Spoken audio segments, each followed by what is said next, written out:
My name's David Judge. I'm a first generation light brown Mancunian. I've got some troubles with my roots, not a clue what to do with them, so I write, plan twat. If I told you I had to fuck my mother, would you be shocked? Not for sex, but to twat her in the face and then duck for cover. Twat her in the face again and again and again until she feels restrained enough or not. Twat her one more time on the spot, one more time without doubt, gives me enough time to dial 999 and shout, help, my mum's committing suicide. And I'm gone, gone. Today I fly the nest. I ignored what's advised for the rest because being the best is not the best for me. Me, who's that? Is it the son of a bitch or the sperm of a twat? I'll find out soon enough because I've left the rough to set sail for the smooth. I'll prove nothing no more. Plus, I've got no bags to care for. Bags that support the voice of my mum as she silently screams through her eyes. Bags to care for my sis and to answer her whys and questions. I've got a bag full, a flag coloured red to trigger the bull's rage. Dad's age makes him a bully, but now I'm grown fully. So I don't say a word. But quietly and slowly he knows. Quietly and slowly he knows his blows are wrong and so is he. And me, I'm disassociated. A debated sacrifice which drove me to opt out, get knocked out and hang myself out to die, but I never did it. Words delivered none of it. The amount of times I've relieved the pain with a smoke. Choke and forget the bloke. Choke and forget the pain. Choke and forget the days of not eating to feed his big fat gambling belly. Now where do I go? Fuck this yellow brick road. I want roads of gold. Stories untold but to my virgin ear. Here, this is the place for me. Manchester or Salford. I'll take a deep breath and get this shit on my chest off. Safety jacket. And I'll have a coffee and a spliff. Coffee and a spliff. I live my life living for a coffee and a spliff. I can do without tea, biscuits, cigs. You can't get me out of bed without a coffee and a spliff. Coffee and a spliff. I can chill, I can talk, make a truth out of myth, make a missus out of miss. The smoke keeps me chatty and the coffee keeps me stiff. Coffee and a spliff, coffee and a spliff. It's the only thing that saves me from a night out on the whiff. Struggling to sniff and my snot taste stiff. One thing for it, coffee and a spliff, coffee and a spliff. Hangover gone, this couch is bliss. This gouch I'd miss without my coffee and a spliff. Coffee and a spliff. You see, it's getting in the way of my things to-do list. And every maybe misses is still a single miss. And guess what's got me sat here on my own, writing this? Poor Totts. I remember. There was loads of porn. I was too young for a horn, and my fawn was nowhere near prick-like. But I remember the pages, front, middle, back and the ads. We knew our ages made looking quite bad, but I remember there was no effort to hide them. No warning that we were too young to know what goes on inside them. And I remember they were everywhere. Magazines scattered. No upload to the net, click and share. This was old school porn.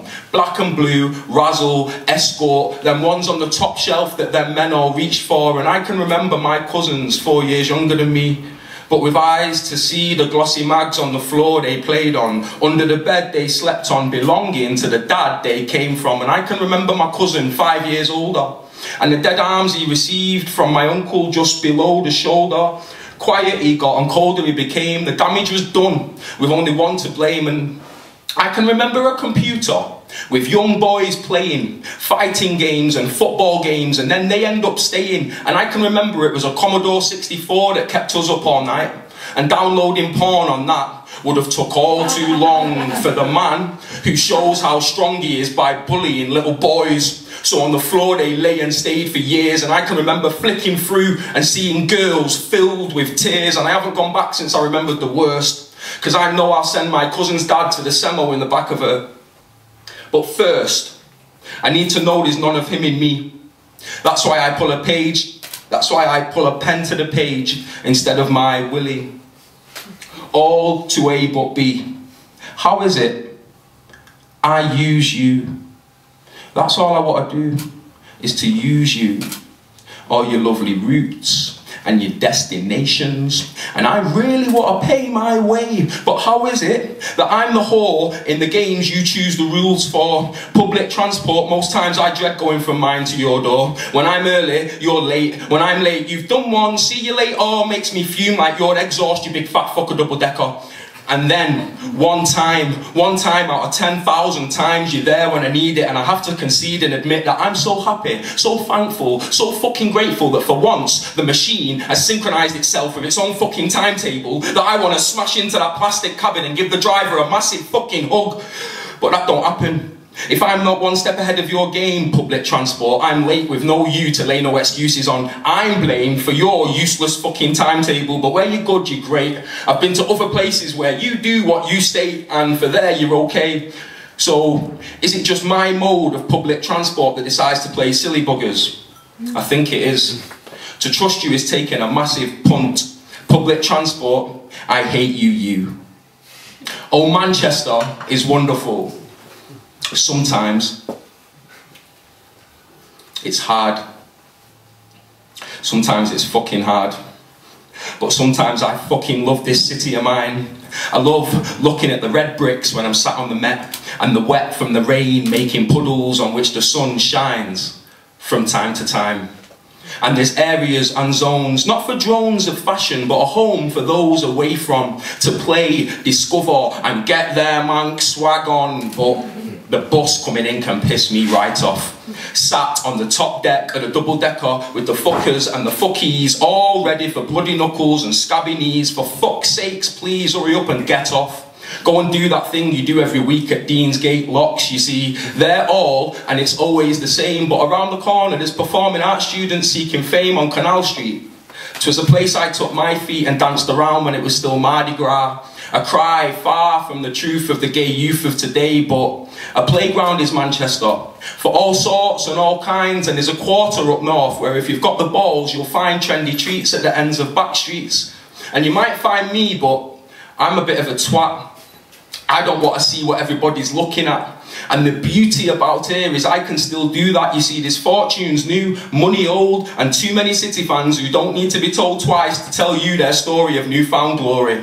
But history ricochets through this city. 'Tis a pity the blue side don't have any. But we're not just footy like the USA assume. We've got frontmen from bands filled to the brim with attitude of mankness that's been to New York and back. And the fact is, millions have come here to dance. Millions of dancers of all sorts and all kinds have hit Manchester from far and wide-eyed. They've become over tens of years, listening to all from Northern Soul to dubstep and hearing all that's in between, but never too lean to fucking dance and gurn. And dance your fucking hearts out, all of yous. So dig out them shoes and come for a dance in Manchester. And I'll hold my hands up. My weed smoking's a problem. My shit talking's a problem. Sometimes I can't help but cause a problem, so I hold my hands up. That ain't a problem. But never for the police, because for them I ain't never been a problem. But I hold my hands up, but not as a kid. Because now my wisdom sees no problem to hold my hands up for the things that I did. So I hold my hands up loud and proud. And I see no problem with talking aloud. My shit talkings, my stoned ramblings, my drunken fumblings that probably caused the problem. I hope they weren't a problem. But I hold my hands up and I apologise never. Because without a problem to write about now, that would be a problem. Thank you.